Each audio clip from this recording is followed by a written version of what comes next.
is the National Weather Service office in Jacksonville. The preceding alarm tone was a test of the public warning system on NOAA weather radio station WXJ28 in Jesup. During potentially dangerous weather situations, specially built receivers can be automatically activated by the signal to warn of the impending hazard. Tests of the signal and receiver's performance are normally conducted by the National Weather Service between 10 a.m. and noon each Wednesday. If there is a possibility of severe weather, the test will be postponed to the next available good weather day. Reception of this broadcast, and especially the warning alarm tone, will vary at any given location.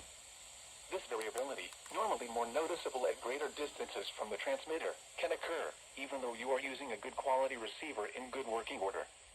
The warning alarm tone will be activated for hazardous watches and warnings for the following Georgia counties: Appling, Bacon, Brantley, Long, Liberty, McIntosh, Pierce, Tatnall, and Wayne. In addition to the regular tone alarm, the NOAA weather radio system is equipped with an additional warning device called SAME, that is short for Specific Area Message Encoder. Unlike the normal warning tone, which alerts all alarmable NOAA weather radios in range of this broadcast, SAME allows people with a SAME-equipped weather radio to be notified of watches and/or warnings affecting only the county desired.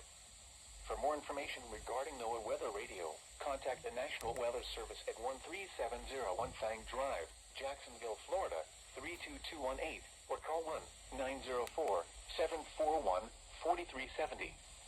You can also visit our website at weather.gov/JAX.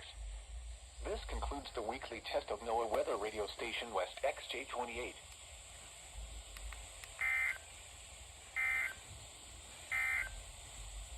The forecast for southeast Georgia: west of today, mostly cloudy late this morning.